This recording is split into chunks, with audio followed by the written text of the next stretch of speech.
talented musician, a clarinetist. He's most famous in Syria for his magical work. And I just am going to ask you a crazy question, which I ask all the speakers when they first begin, Kinan, and I warned you about this one. What did you think you were going to be when you were in high school? Wow. I mean, what a beginning. And First, did I hello, forget to, is there anything you want to add to what I shared about who you No, are? no, absolutely, absolutely. I'm just gonna say first, hello, good afternoon, morning, evening, depending on where you are in the world. Thank you, Jid, for having me.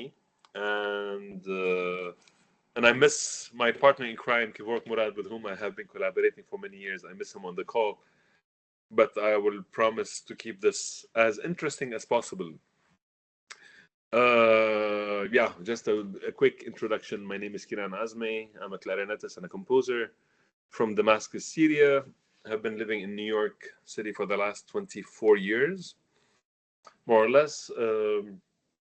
And I met Jill actually before I met her. Really, I met her physically at Whole Foods, and this is not an advertisement for the shop itself, but that's where we met. But I've heard of her for many years actually from Kevork, because Jill, you've been instrumental in guiding Kevork and helping Kevork to come to the States, and where I do think his also career flourished.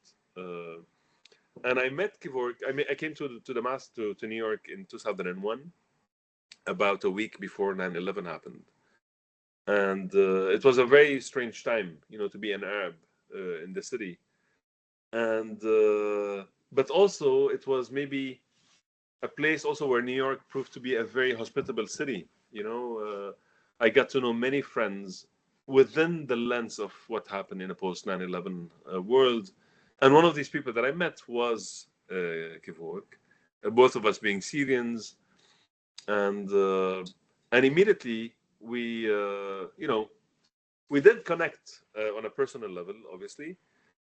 But then it was a few years later, in 2003, where I had my graduation recital at Juilliard, where I came to study, where I came to do my master's, and I invited Kevork.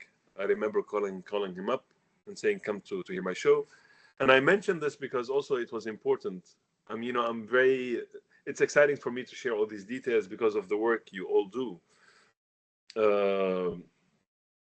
Because when I had my graduation recital is what was March 22nd, 2003.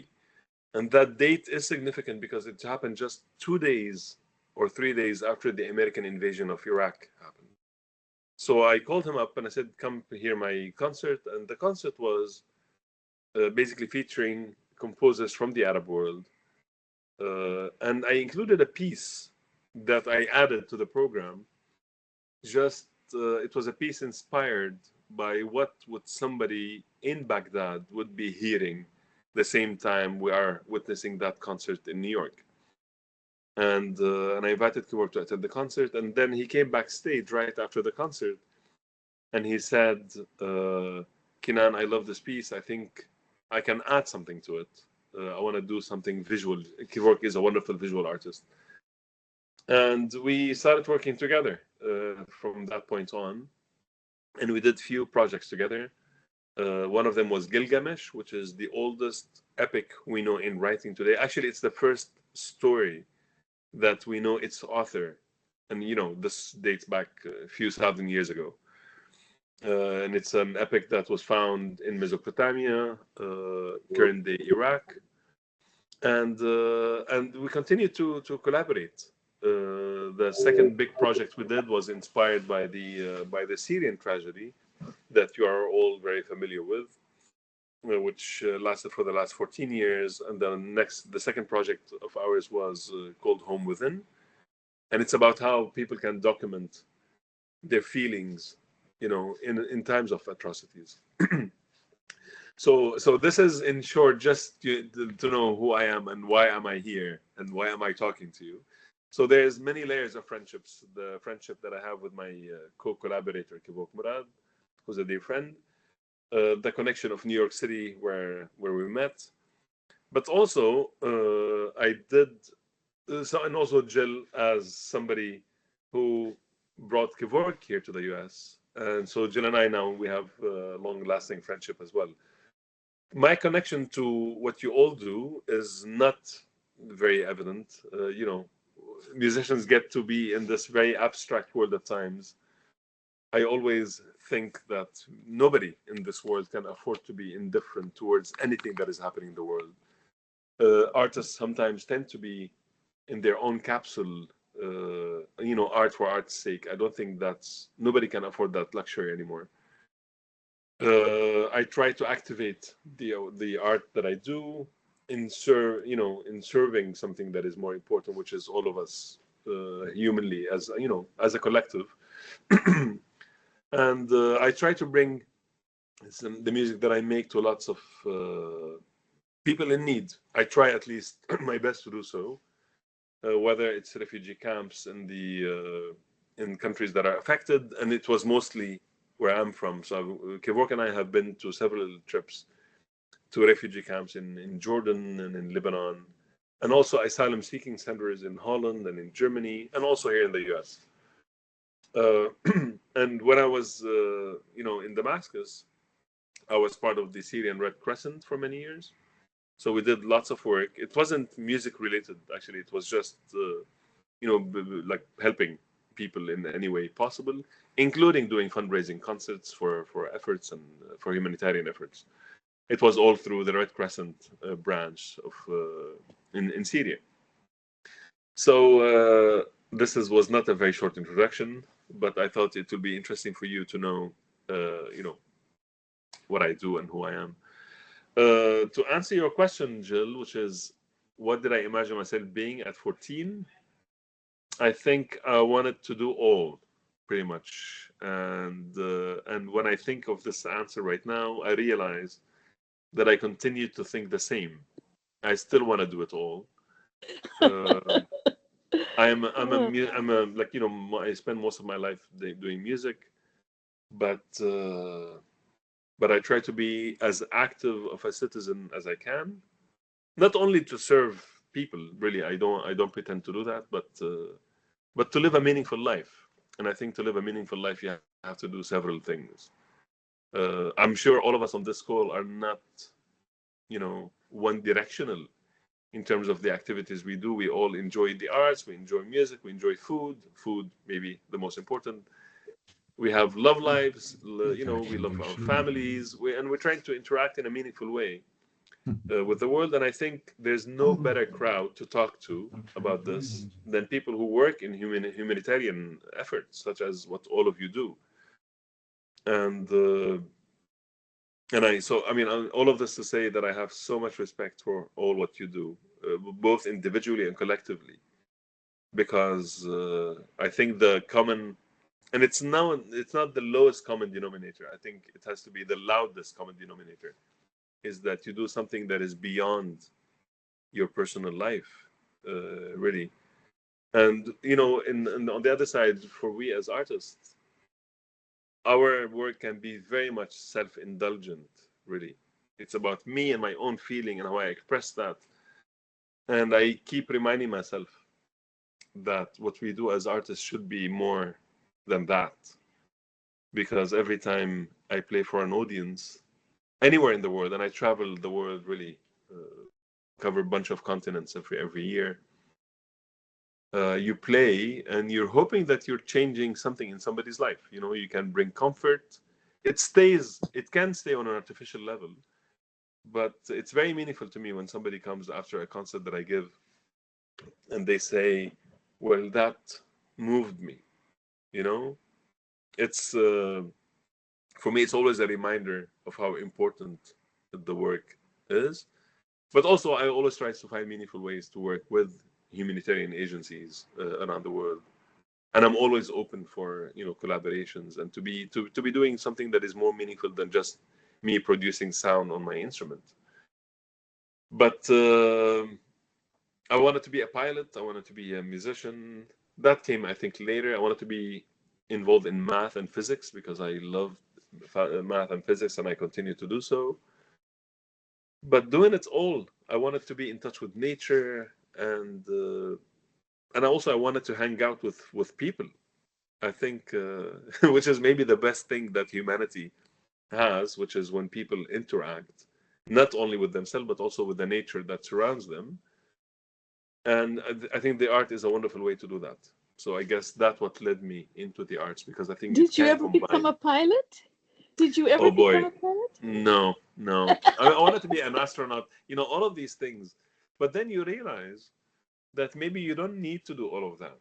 You know, like reading about astronauts, or actually talking to an astronaut, and also read all the art that came out of people thinking about space, offers you something. I don't want to say it's a replica of that experience, but again, that's the emphasis of on the arts, because it allows you to interact with somebody else's experience.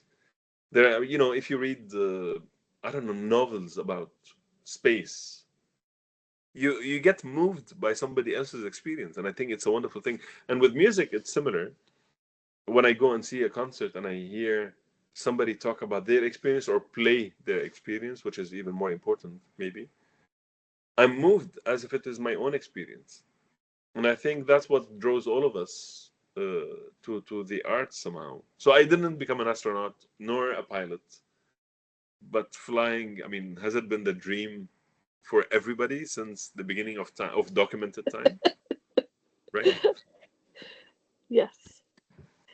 And tell me a little bit about Home Within, because that's one of your most beautiful pieces, that was a collaborative between you and Kevork. And tell me how it came into being. Absolutely. Home Within started. Oh, I mean, let me give you a little bit of a perspective, historically speaking. The Syrian uprising began in 2011. And all of you know, Syria has been under a dictatorship for close to 54 years, which just finished in December. And the dictator, well, the main dictator was Assad the father from 1970 to 2000, 30 years. And then his son took over after his father's death from 2000 until 2024, where he fled the country in December. So just that you picture my my life. I lived all my life as a Syrian under one last name for our president. 2011, people went to the streets to demonstrate against the regime. The regime responded by shooting everybody, and also that led to dropping bombs, even using chemical attacks against his own people, and that uprising turned into a full war, actually. And so the revolution turned war is what happened. During that time, I was already in the US when all of this happened. And 2011, when all of this was going on, I didn't know what to do with the art that I'm making. All the concerts, everything felt totally irrelevant in relation to what's doing. I saw the limitation of art, and I know that art cannot do any of the stuff I wanted to do. It doesn't free people. It doesn't stop bullets. It doesn't. So I stopped writing music. And then a year into that, I reminded myself that when people go to the streets, basically they go to express an opinion. And I realized that with the tool I have, it's a tool for self-expression. That's why I play an instrument. It's a channel for me or a vehicle for me to channel my thoughts into something more meaningful than what I would say with language. So I thought, you know what, Kinan, you owe it to yourself and to the people who are going to the streets to speak, to also to continue to write music. So I wrote a little piece called A Sad Morning Every Morning. And that was also playing on words. It was a sad morning every morning, but also a sad morning every morning, because that's what we used to hear every morning and every night were Assad's speeches. Assad was the name of the president or the dictator. So I wrote, it was a 3-minute piece that I wrote, and then I sent it to Kevork. And I told him, Kevork, I think there's something that you can do with this. So he did a little like visual element to it. And it's on YouTube. You can just go Assad Morning every morning and put my name. You'll find it. And then it was a very therapeutical process to do. I felt good putting it out there. And I decided that maybe this is the cornerstone of a project that Kevork and I should do, which is to document how we felt at a different time during these years. So we started in 2011 or 12, and the project became complete around 2015 or 16. And the project is not about documenting the time only. It does document the time of what people are going through, but it's mostly through our lens. So it questions the idea of home, what home means. It questions many things, what art can do, what art doesn't do. But I think most importantly, it was a way for us to share a meaningful story with the world, and hopefully to open up a window into people who are watching this project, to make them, especially actually at the peak of the project, when the project was completed, was 2015 and 16, which was the peak of the refugee crisis as well, to make people also not ask like, oh, let's support the refugees, but rather to understand, why do people leave home to begin with? Many times people looked at the refugee crisis as an independent situation. Like, yeah, we have refugees coming from the Middle East and from Syria specifically. And many people don't question, like, but why did people leave home? What forces people to leave home? And it was for us very important to try to bring attention to the injustices that are happening, and to like what dictatorship does, what dictatorship does, what occupation does, what genocide does. All of these are important things for me to bring. And I think, sorry, Jill, you can stop me anytime you want, but I just wanted to finish by saying this little thing. Is, I understand the humanitarian agencies have to be very neutral about what's going on, because they have to go and help. I mean, every doctor, basically, that's also what they do. For us, we cannot do that as artists. And it's not about only pointing fingers, but it's giving the full story and giving a narrative that corresponds with what I see and what I feel. And it's about also bringing justice to those who did not have access to justice. So in that sense, our project wasn't Home Within, or also Gilgamesh, really.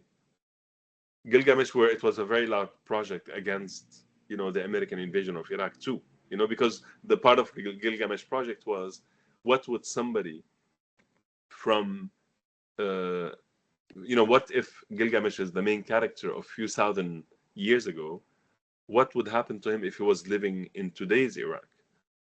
That's back in 2003. And Home Within also is about understanding what a Syrian citizen would feel under these atrocities. So for us, it was important to bring that topic to the surface. And the project toured a lot, actually. We did more than 100 performances.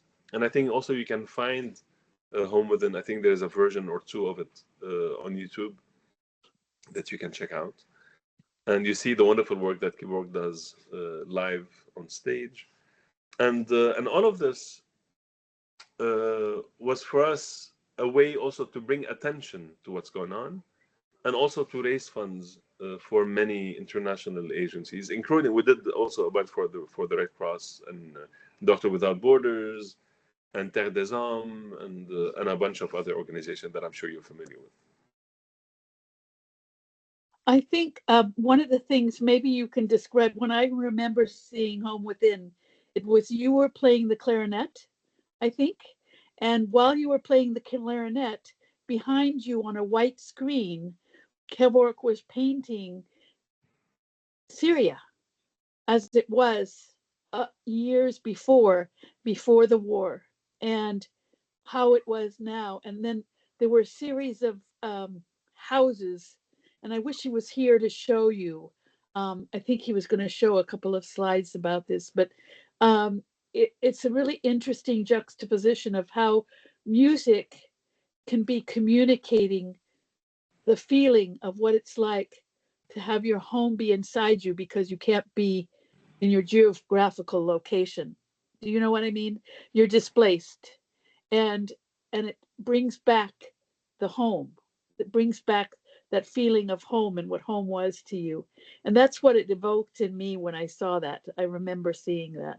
I don't know if you experienced it that way, but you know what's really important, Jill. I think the art is, as an artist, you have only a certain control over what you do. Like basically, I have like 100% control of what I want to produce, right? But it's a very democratic platform too, because I have no way of controlling how you feel, which is really important. You know, you do what you do, but then it's up to you as an audience member. You know, the connection between your brain, your senses, and your heart somehow to create a parallel universe if you want to. So people saw in Home Within actually a variety of things that we didn't even imagine. And I think that's a wonderful thing, because the Home Within as a project was not a project about Syria only. Syria is I mean, I'm talking to, like, there's no better audience than you, all of you on this call, to know that what happened in Syria is not only Syria specific. These things happen every day in a variety of places around the world. So people can see that. And I think it's enough for the audience member to be aware of what's happening outside of comfort zone, to understand, like, this is also about you. And I always say this, the Syrian tragedy, I mean, similar to the Palestinian tragedy, similar to many Rwandan tragedy in the 90s, all of these tragedies don't belong only to the Syrians or the Palestinians or the Rwandans. It belongs to all of us. And actually, people who are able to be proactive about addressing these have maybe more responsibility than people who are affected by it directly and cannot do anything. And and for me, this is actually a wonderful definition of also what home is, of how, I mean, this planet is ours, or at least we are a small part of it, and there's no other way than to keep looking and to understand that this impact, well, you know, if one human is hurt, all of us are hurt. And again, I mean, I'm preaching to the choir. That's what all of you do all the time, and so that's but why it's amazing to be sharing these thoughts with you.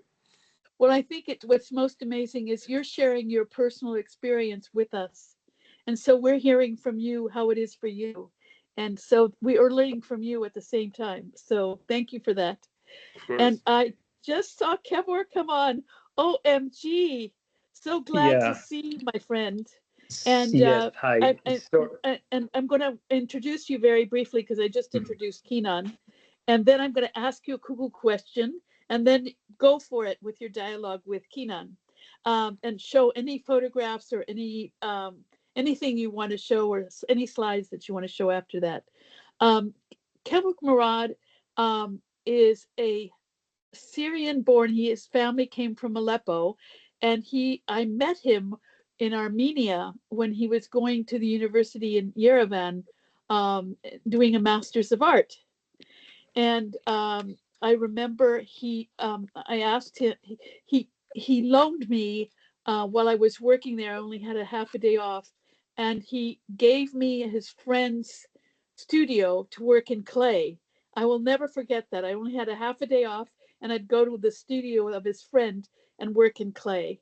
And we became friends. And then he said his dream was to travel the world.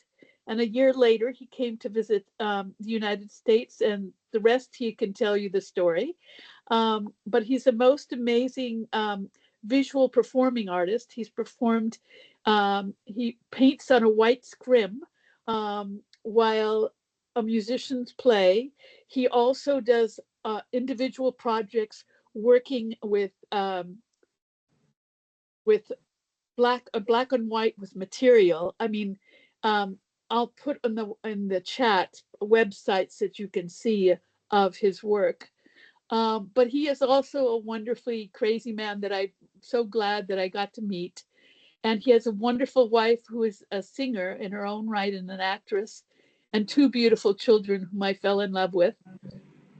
And that's my introduction. And I know, Kevork, I've left so much out that you might want to share. Are you there? Yes, I'm here. Just I'm trying to log in because There. We can see you now. First of all, I'm in the country, and in the country you cannot rely on the internet. So there was no power here. We had a power outage, and I did my best to log in earlier. So somehow this is what we got, unfortunately, to be in the country. Yeah, as I think, thank you, Jill, for introducing me, and thanks, Kinan, to describe Home Within. I caught the last maybe like a minute or two description about Home Within. We lost your voice, Kevork. We lost your voice. How is it now? Perfect. Perfect. Okay. Can you hear me? Yes. Yeah. Okay. Now I'm in the computer. Yeah, I was so fortunate to come to this country with help of Jill. I tell this story, every time I have a chance to share with the world, I'll tell it again. And very early on, I met Kinan. We became friends and family, and his life and my life somehow it got kind of connected through our art and through our background. And he's now doing incredibly well. And whatever we have a chance to collaborate, we collaborate. I think we have something coming soon. We're going to collaborate on something soon, hopefully. We're brewing it in the background. So growing up in Syria, it was only natural for me to get inspired by my environment, to create, to share it with friends and family. And then when I went to Armenia, I somehow started to concentrate on Western art and Armenian art and all this. But when I came to America, I realized that it's very important for me to look back on Syria and to get inspired by Syrian culture and to put that part of my storytelling. And later on, when with Kinan we started collaborating, our first major collaboration was Gilgamesh, which is inspired by this epic from modern day Iraq. And then the next one after that with Kinan, we did Home Within. Was, I think, Kinan maybe shared the story and the reason for us creating Home Within and sharing it with the world. So the technique that I have is kind of two separate kind of ways of creating art. One is a performance space, which I draw on a piece of paper and the camera captures. And in the computer, I usually prepare animation, which is about that kind of storytelling idea. So I blend them together between live and animation. And very similar to kind of music, because my work is time-based. It always moves forward. It's not about creating drawing, like showing how I draw. It's just like the line moves always forward like sound. And the other part of my creative world is just a drawing, and mainly inspired by ancient civilizations, ancient architecture. I try to reimagine this historic places where it could reflect on our identities, like things inspired by Palmyra or like, as I said, Epic of Gilgamesh, and all this appears into my work. Like, for example, I created this Tower of Babel is inspired by Babylonian culture, which is now part of the permanent collection at the Aga Khan Museum. I don't know if I have a chance here to share. You could. You're very welcome to.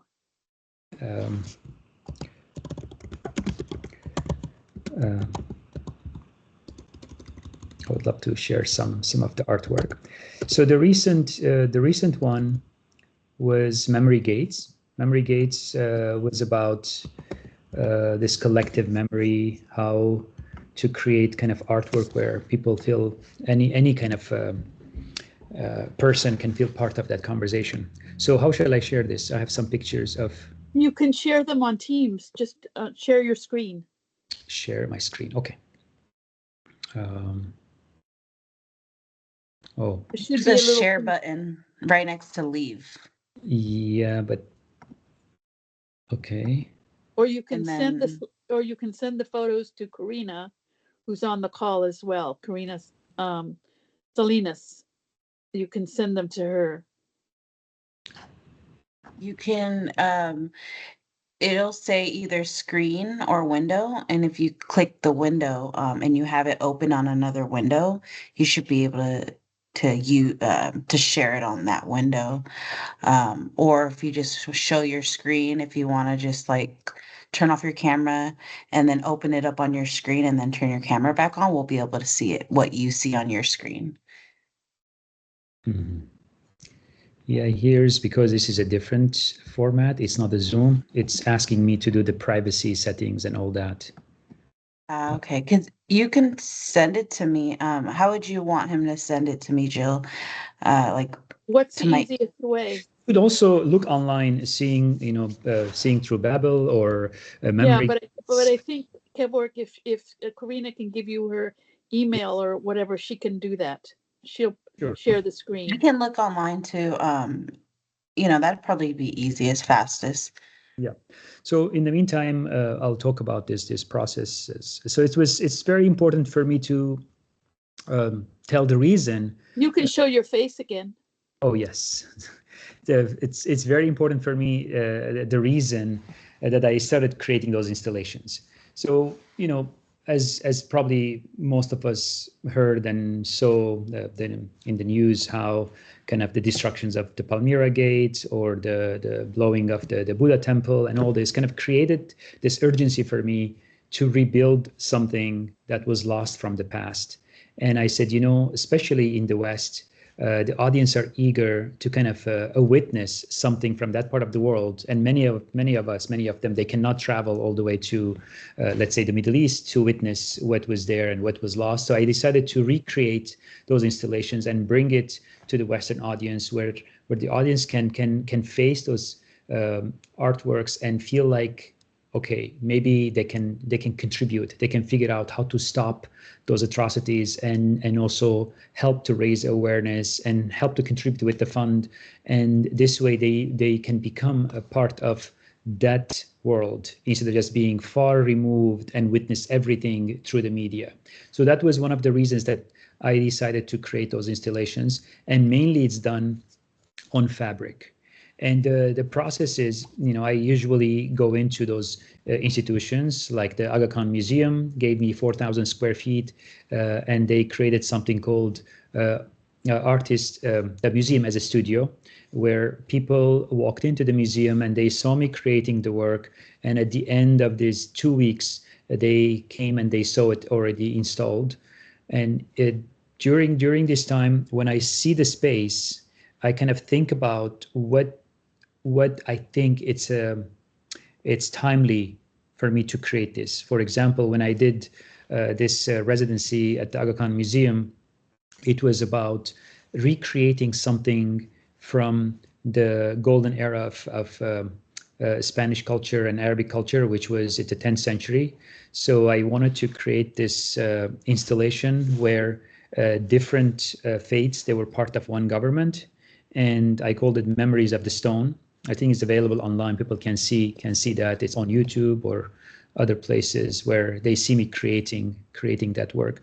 So I wanted to create this from imagination, but they are kind of reminiscent of the artifacts from the 10th century, where the stones, where the artifacts are talking to people and saying, what have you achieved after all these times? What kind of progress you made? Are you kind of able to even more collaborate with other cultures, other faiths? So after all that time, I feel like people especially governments, they went backwards instead of forwards. So this artwork, the Memories of the Stone, was specifically made to kind of create awareness of where we are now after so many times we're supposed to be, you know, progressing and building worlds between cultures, not kind of separating from each other. And Tower of Babel was specifically about my own languages. You know, my first language is Armenian, second is Arabic, and I learned Kurdish from my grandfather, where he became, when he entered Syria, when he was a kid after the 1915, the Turkish, when Turkey was massacring Armenians, he arrived to the northeast part of Syria, and he learned Kurdish, and he decided to compose and play music in Kurdish. And I was profoundly inspired, and he made a huge impact on me. And actually, part of my performance is inspired by him. I always bring his name, that he was a troubadour. He came to Syria, and he contributed to Syrian culture with whatever he could. So with all that in mind, I feel like my artwork reflects on all this. And what I was saying, that different cultures, different languages kind of appeared in the Tower of Babel. And when people saw the work, and I wanted them to look at the tower in mind that their ancestors were talking through those windows and doors. So there were so many different languages were coming out of these windows, and basically it unites people. It brings people together. It creates this kind of a dialogue between different cultures, different faiths, and it unites many people. So, as I said, every piece was done specifically in a, you know, like this one, for example, this piece is called Memory Gates. And here I wanted to kind of borrow from different culture symbolism. It could be calligraphy, Armenian doors, you know, artifacts from Western culture, Middle Eastern culture, Asian culture. So I wanted this this place to be a welcoming gate to anyone who walks in. They will feel that they're part of this artwork, and it creates this certain memory in them, and they feel like they have been inside a work like this.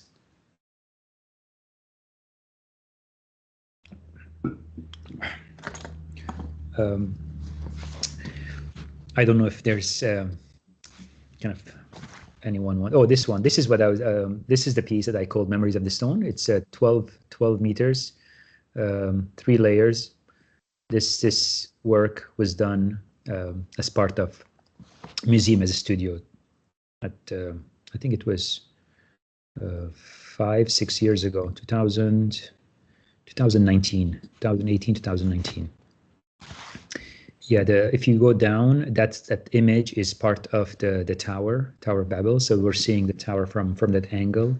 We see kind of the writing hidden behind the doors, and the viewers were able to kind of slowly see the traces of different kind of alphabets. Kind of triggers the idea of language being spoken through those doors and windows.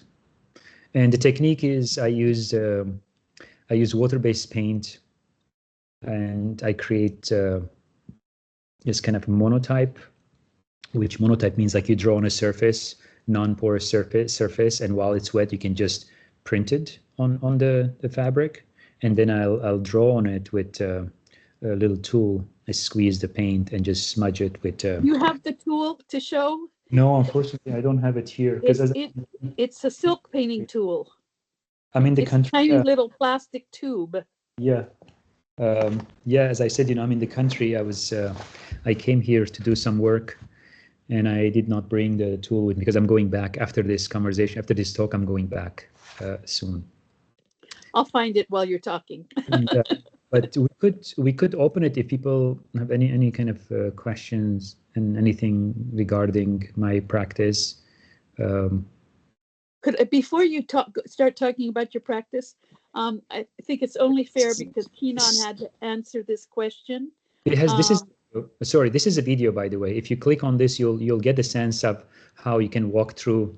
This is done in the Aga Museum. You can see through the fabric. Yeah.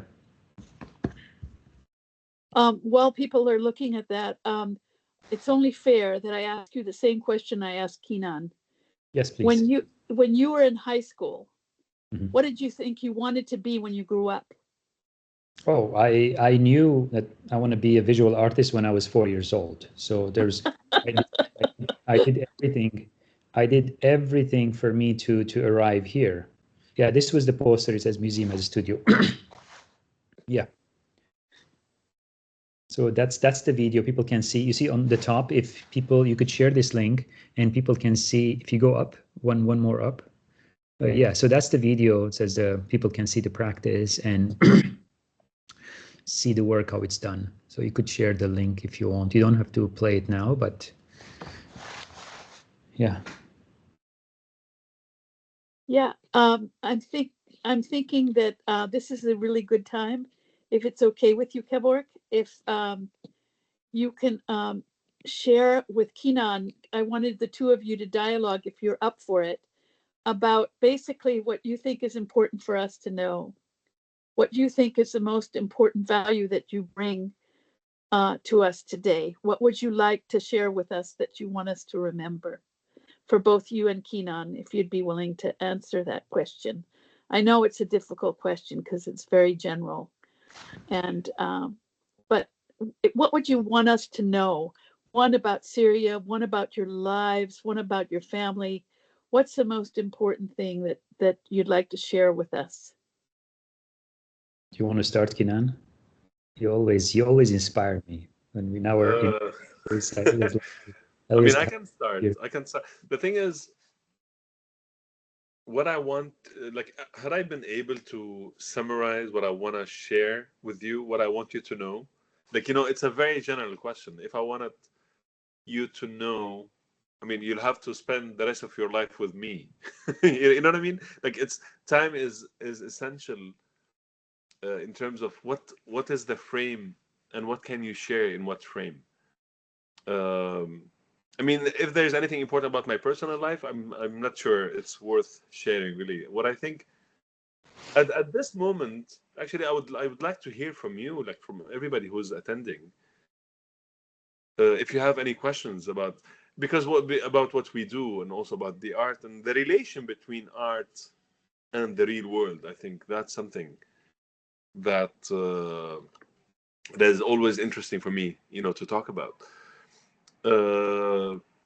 I think part of what I want to share with you is I want you to listen to the music and see the art. That's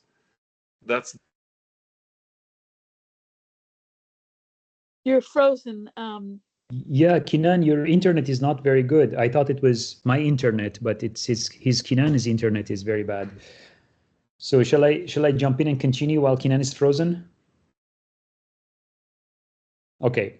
So I feel like it's only natural for me to tell people the idea of collaboration. What is it like to find someone who could inspire you and create this dialogue, like someone like Kinan, and share it with the world? This is like, it's a very, very precious idea of finding your collaborator, finding a like-minded person where you can have a long journey. Like the closest thing to that is actually a happy marriage. I always say, when you're in a good relationship and you're just going to this lifelong relationship, saying that, you know what, in a good time, in the bad time, we're together. We're just going to go through that. And I feel like collaborating with a like-minded person and telling a story to the world is probably the most important thing for me to share right now when you ask me this, Jill. I feel like we put the ego on the side and we kind of work and tell our stories, our ideas through just our way of sharing with the world, without having these obstacles about, okay, what's my background, who's leading what. We don't have this idea of leading. Art itself, it creates this tapestry. It's, you know, this weaving things. And with that in mind, I feel like it's very important for you guys to think it's good to find a good collaborator for any kind of work, like especially in a collective artwork, in a collaborative artwork, in music, in composition, in being on the stage with a dancer, you know, working with poet and writer and all this. So I feel like I can bring that in this conversation. Kinan, do we have you back? Yes, you have. For some reason, just my computer decided to reload the whole page. So here I am. And I think what I was saying is, you know, like to share what we do, I think, on stage is actually to share our most personal and intimate feelings with a number of strangers. Really, that's what we do for a living.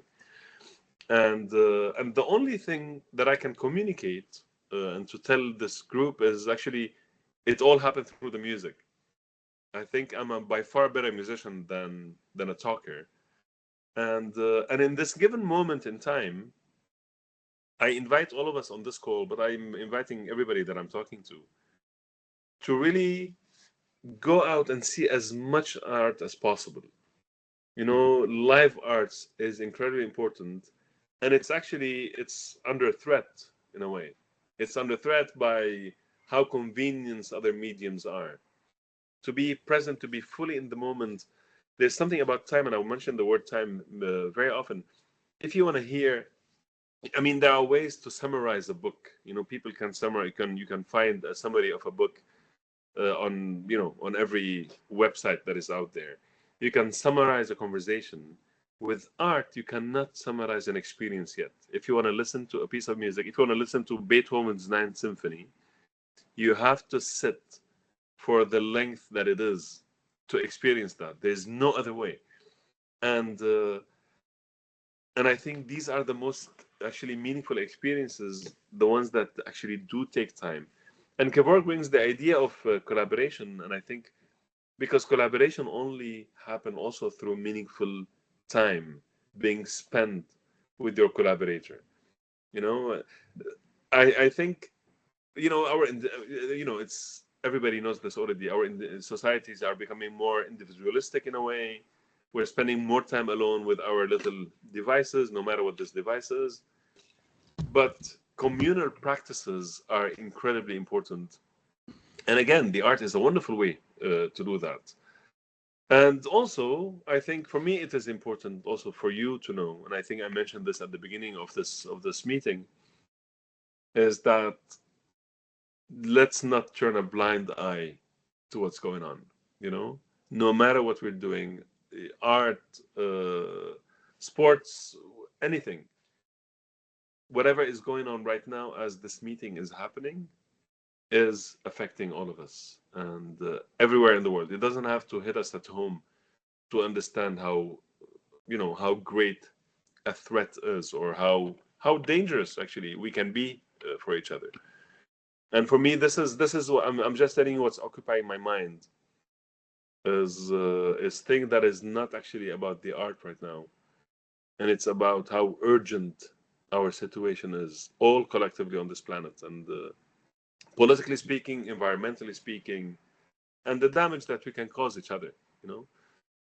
And if I'm talking to like the group here, actually in the US, there are lots of communication that we need to be doing, you know, and to understand the narrative of the other is important, obviously, but also to be alert. We have to be alert. Lots of the things that we take for granted can disappear. So that's, you know, you asked me like what I want you to know. I want you to know that I think that I'm worried. I try to hold on to the optimist in me. Kevork knows me best. I'm the ultimate optimist. But also at times, you realize being optimistic is not enough. You have to be proactive about everything you do. And being outspoken about your beliefs, I think, it's an incredibly important moment to do that. And of course, again, I have the luxury of being an artist where I do that naturally every time I'm on stage. What I'm most touched about is you both are doing what you love to do. You both are doing what you most love to do. and you're doing that as work, but not work, because it's something, when it's something you love to do, it doesn't feel like work.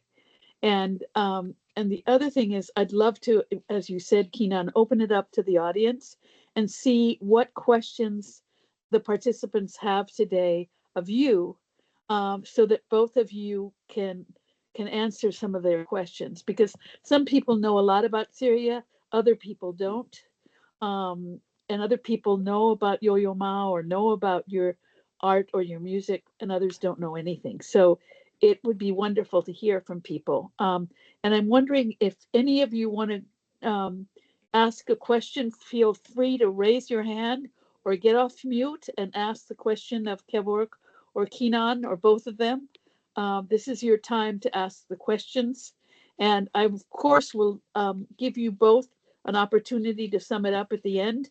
But also next week, if you think of other things you want to send this group, I send to everybody who's registered. And by the way, you had 88 people registered for this class for today, for this discussion group. So every single one will get your recording and any resources you want to send them. So there, let me see if there are any questions. Would people, I'm going to give you a couple of seconds to unmute and raise your hand. And please use this opportunity to talk to these two wonderful human beings. And don't all talk at once.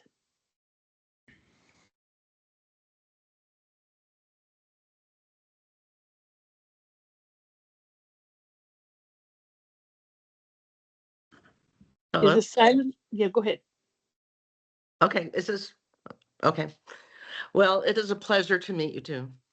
I must say, I am delighted to meet you two, and it's so interesting. I have a good friend who is a poet, and I have more of a historian. And we were walking today in Colorado, and the Tower of Babel came up. I thought, oh my gosh, that is crazy. So anyway, we just talked about how beautiful the art was and the creation, and how terrifying it is that we can pull civilizations apart if we cannot speak to each other. So it's a pleasure to meet you guys, and I'm going to look for your work online.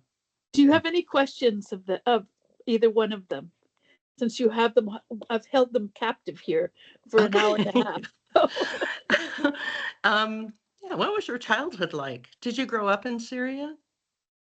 The question is to me or to Kinan? To both of you. I grew up, yes. I grew up in Aleppo. Childhood was not very pleasant, in a way that unfortunately the environment was not that supportive for me to be or like to do art or to draw, and basically I had to create and invent ways for me to kind of be in that kind of environment. Was not that easy.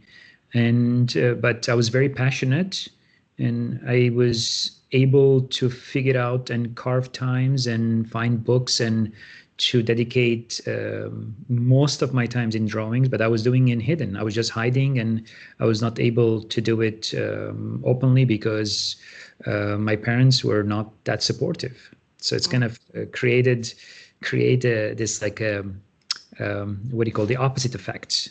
The more they were kind of not supportive, and the more I was thinking to do it. And at the end, I decided to apply to the art school in Armenia, and I left when I was 20, and kind of created a kind of opposite world. It was only arts. It was only like went to attend music, any kind of concert was available for the students there. I was attending, and I was always sketching during the music, and somehow that kind of became part of my expression of creating art with music. So perfect. I grew up also in Damascus, and I lived my first 24 years of my life in Damascus. I grew up in a household that was very culturally curious. So there was so much literature at home, lots of arts, mainly actually by Syrian artists. My parents wanted to also to try to support as many, you know, local talent as possible by just going to see their exhibitions. And so my sister and I used to be dragged along as kids, but also early on, my parents thought it would be good for their kids to be introduced to music. My dad was an amateur violinist, and my mom always liked Arabic music. My dad loved Western classical music, and my mom more Arabic music. So I grew up listening to both. And my dad, like, this is my earliest memories of listening to music, is my dad pretending to be a conductor. He used to make my sister and I sit on the couch in the living room while he knew the music very well. So he used to conduct the loudspeakers. So that was my first connection with music. And we used to believe him that he was conducting the actual music that was coming. And I started playing the clarinet at age maybe 6 or 7. Started on the violin for a little bit, but then switched to clarinet. And it was just an additional homework. It's not, I cannot pretend to be in a similar position like Kevork. It's not like, oh, I wanted to be a musician for my life, you know. And I started playing, and it was just an additional homework. With clarinet, it's not easy. It's not an easy beginning. It takes you years to be able to produce a sound that will please your ears to begin with, let alone pleasing somebody else's ears. And but I remember very clearly there's a moment where I was practicing. Maybe I was 9 or something, and I remember until now how moved I felt from with my own sound. And I think that was a key, like a turning point for me, where like, wow, this has the ability to move me. And since then, it's not also then that I decided to be a musician. Maybe until now, I have not decided to be a full-time musician, but I knew that music is a huge part of my life.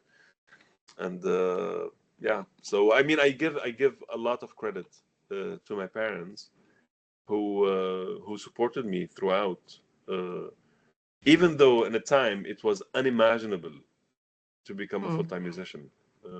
It was certainly a financial risk and a social risk, everything. But their support was incredible. I appreciate you so much for sharing that. Those were spiritual experiences. That is who you are. And you were lucky to do it when you were young. So thank you. I should let someone else get on here. But thank you so much. I'm going to look you up, both of you up online. Thank you. And we'll send you a resource list next week of all the things that they want to share with you, as well as the recording. So you'll be able to get that. Okay, other people, I'm going to be quiet because out of the silence comes the questions. Well, we have a Sandy Rose in the chat who asked, and it kind of follows this discussion we just had right here. Like, what personal experience inspired you to start in your personal path in the arts? And was there a catalyst? And I think Kinan kind of already answered that. So if you want to just like maybe add to it, or if Kevork wants to answer the question. As I said, for me, the profound moment was when I realized to be creative is to be the most wealthiest person on this planet, when I was like 12 or 13. So to grow up in a poverty and to see like people around you, they're not interested in you because you're this, doesn't have anything to offer. And all of a sudden, they realize that you have a talent. I feel like that is an eye-opening moment. It's like a fuel. It's like a fire for you to continue. I think the passion started then when I realized that, money is not the only thing that makes you kind of important in a society. When you have a talent, especially when you're very young, you're a kid, you all of a sudden you build this self-esteem and you're like, okay, I can change my life just to be because of creating. And I was probably 12 or 13. I realized that, and that kind of shaped my future and my career. I mean, to add to that, in terms of things like how important, how empowering things can be. I remember it clearly because when I started, my practice, it was mainly reading music, Western classical music. That's what I learned. But I remember there was a very inspirational moment that happened to me. I was maybe 16 or 15, 14, something like this. I was invited to do a summer music camp in New Hampshire. I just won the scholarship to study music for like one month in the US. And I was in the middle of nowhere, according to my map at the time, somewhere outside of Keene, New Hampshire.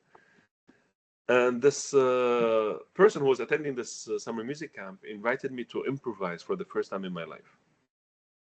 And I remember how scared I was. We were supposed to do like a public concert, and she said, let's improvise. And I was excited by the idea. But then until 1 second before showing up on stage, and I told her, like, really, how do we do this? And she said, let's just communicate on stage by playing. You play a note, I play a note. And that was also a life-changing moment for me. Suddenly, like what Kevork described, I felt like I'm on top of the world, and I am the most powerful person in the world just by channeling everything that I had in my mind into one note. And that was such an addictive feeling. And now that's also maybe summarizes most of my work, is that fine walk between the improvised and the composed. Improvisation as a tool in music, but also as a tool in life, is something incredibly important. My dad once described it as improvisation. Like, we all of us are improvisers. Now we're improvising. Everybody on this call, we are improvising. And with music, it's, you interact with the world in a such a spontaneous way. And maybe that's the most real you can be, is when you're improvising, when you live your life without a script. And so that moment was very empowering for me again. Beautiful. Yeah, thank you. Mm-hmm. Other questions?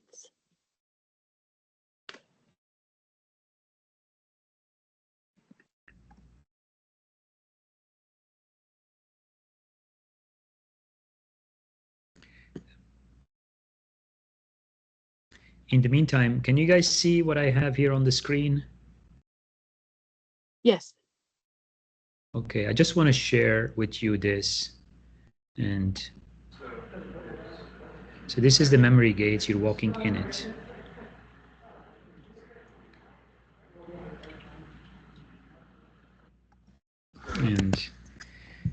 And this one is the Tower of Babel. I want to share with you the way it was installed at the museum.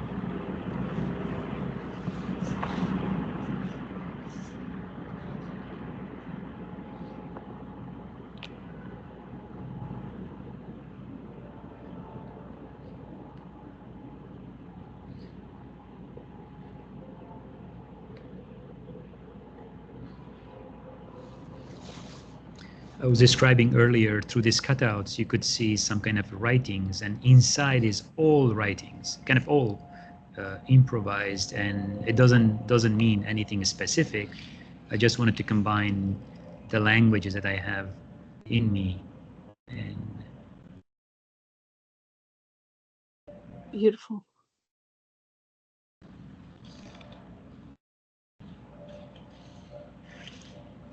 it's 21 feet tall. I have a couple of questions that I wanted to share with you in the chat, but I wanted to know, since Kevork showed his Tower of Babel, I'm wondering, Kinan, even if you played 5 notes, improvised 5 notes so people could hear you on the clarinet, is that even a possibility before we close? And before we close, I'm going to add one more question. It was a very long question, so I'm just going to add the 2 last questions. What are your thoughts? Let's see. Have you encountered tension or discouragement with your own storytelling? If so, did you go about continuous expression and display your art? And then let's see. For creative freedom, and then somebody said, I came when I was willing to step outside of the path already traveled and make my own path. That step is always frightening. I think she's responding to what you said, Kinan. But often it becomes intoxicating, and you search for more of those moments. So, Kinan, would you be willing to do like 6 or 7 notes just so people could see you play? I'm sorry, I don't do individual notes. I only do in bulk. You'll get Oh, 20 I'm notes. sorry. Well, I meant in bulk. You know me. Well, How I I love mean, that. I used to play the harp, but you'd never know it. You know. Just give me a second to get my instrument. Oh, Yes, sure. wonderful. Yeah, Okay. absolutely. In the meantime, if you guys wanted to see, so Kinan and I, we started collaborating since 2002 or three. So if you type Gilgamesh project and you put my name and Kinan's name, you might find this 10 minutes piece on YouTube, and you will see us. So just imagine from to like 2012 till now. no, not 12, 2002 or 3. Too. That's Oh my like goodness. 20 years ago. You'll see that. You'll see us very different. Here it How is. come Like you don't have any gray hair, Kevork? mine. It's just the camera here. Camera is not showing, but it's gray. It's definitely. I can't believe it. Yeah, like look at this is here while Kinan is bringing his instrument. Do you see this? This is available. Our project of Epic Gilgamesh. Kinan, do you remember this? Of 2002. course I do. It feels like ages ago. Yeah, It see, has been ages ago. this is like we're two different people. Look at us. Yeah, it's available online. You guys can go and just look at it. Yeah.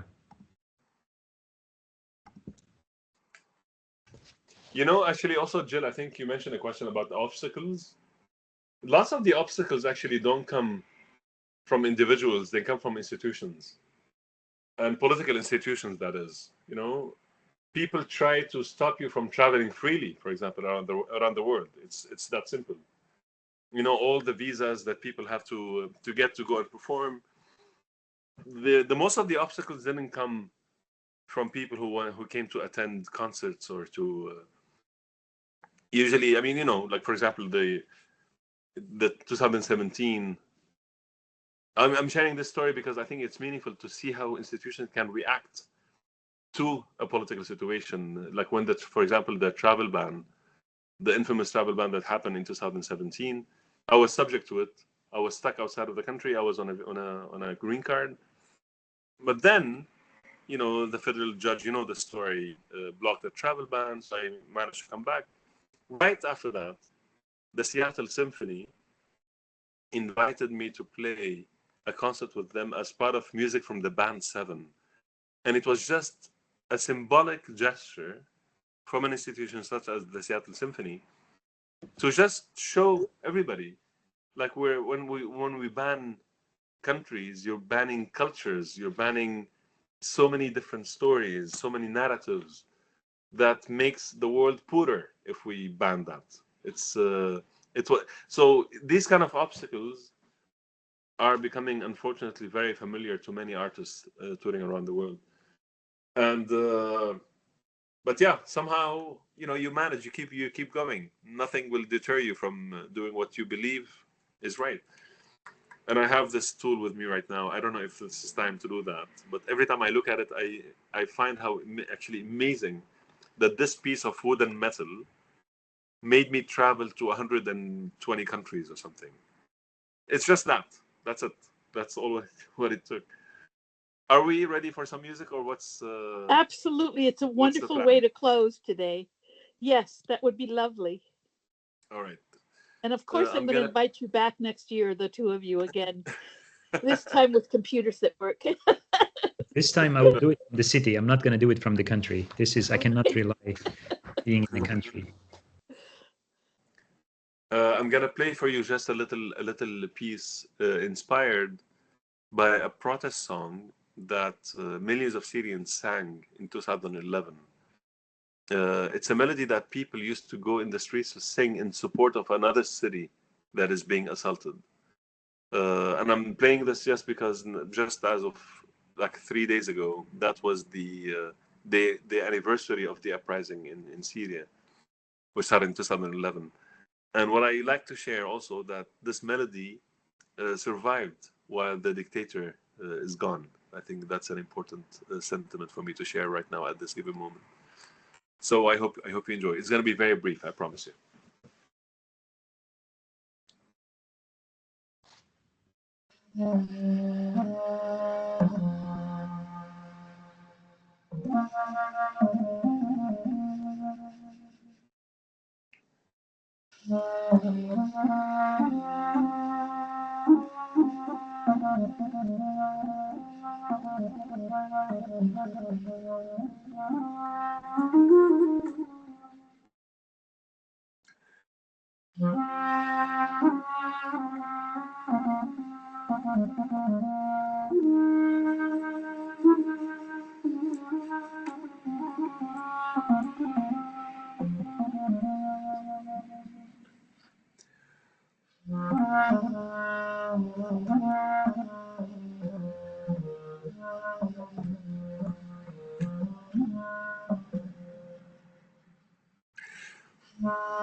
Thank you, Kinan. Thank you, thank you, thank you, both of you, for being on today. It's so wonderful to actually see you. I mean, I talk to you on the telephone, or I text you, or I email you, but to see you both at the same time in the same place, I mean, it's like, even if it's, you know, it's computers, but it's people. I get to visit you. And I want to thank every single one of you for showing up today. And want to encourage all of you to take international humanitarian law courses, only an hour and a half if you're Red Cross. And you can join us publicly also by taking it in your region. You just check in with the Red Cross where they're teaching the course. So you can understand how international humanitarian law attempts to protect civilians, POWs, prisoners of war, and the wounded in time of war, forced migration, and also sometimes in disaster. Thank you so, so, so much. And by the way, there are a million thank yous in the chat for all of you, for the two of you. We love you, we love you, we love you. And hopefully we'll do this again next year. I hope. Yeah. Great. Anybody have last minute thoughts or comments that they want to get off mute and say hi and goodbye? Thank you so much. It was wonderful. Thank you. Thank you, Thank Jill, you. for organizing this. Thank you. And Kevork and Kinan, if you have any links that you want me to send about videos you've done or performances you've done, send them to me, to my email, and I will send it out in a follow-up letter to everybody and send you the recording so you have that as well. Yeah, I have a show. Wonderful. I have an exhibition right now. It's going in Shanghai. I want to share that link. People can see what's available in the gallery. So I'll share it with you, Jill, and you can share it. It opened last Thursday, so it's there until May 25th, 25. Wonderful, wonderful. And Kinan, are you doing a performance soon? I do. I've performed the day after tomorrow in actually close to Boston in Rockport, Mass. And then I go on tour in Europe. I have a new album out called Live in Berlin with my quartet. And we're playing in Amsterdam, Berlin, Hamburg, Zwolle, Netherlands, Brussels. Wow. It should be exciting. I don't know if you have any friends there. If you have, do send them. Oh, I definitely will. Berlin and Hamburg. What was the other place you said? Brussels? I have one in Brussels. Well, Amsterdam, Hamburg, Berlin, Brussels, a small city in Holland called Zwolle. I don't expect you to know it. Oh, yes, maybe. I do. Oh, you do? Yeah, I do. Okay, I have people in Alkmaar in Holland. So, wonderful. And Cologne, also we're playing in Cologne as well. Wow. Yeah. Most wonderful. Thank you so much, all of you. Many, many, many thank yous. If you look in the chat, you'll get to see all the thank yous. And you are so wonderful, both of you. And all of you, oh, you are so welcome. It's such a joy to know both of you. And do you have pictures? Oh, that was the other question. Do you have pictures of your family you can just put in front of the camera, or you don't want to do that? A picture of my family. Shamus. I mean, that's my wife right here. Oh, how beautiful. And my son is here somewhere too. But I have to go and look through a million photos. My phone Oh, basically just give me is one. And while you're doing that, Kevork can show his family. So yeah, there's this magical picture. This is like many years ago. I think this is like 15 years ago. One day I decided to take a picture, and I realized we're all wearing a similar. Like, this was not planned. This is great. This was not planned. This was not I planned. have that photo. I have that photo on my camera. Oh, that's wonderful. And this is recent. This is recent with. Great shirt, You're Cable. right. Great shirt. Oh, I know. This yeah. And this is my little boy. Oh my OMG, how beautiful. What beautiful He eyes just turned you have. 4. He turned 4 as of like 2 weeks ago. He's still 1 to me because that's the last time I saw a photo of him. Oh, that's it. Kevork, Yeah. did you have the one that you wanted to show? I was looking because I was not prepared to show a family picture, but I think I'm sorry I didn't prepare you. That's just I'm yes, very spontaneous. I think I can show. I want to show my family together, all 4 of us, but it will happen. In France, the France one. You can show the France one. Yeah. My goodness gracious! Just I feel embarrassed that it's not under my fingertips to show. Yeah. That's okay. You know, Kinan can show more pictures of his son.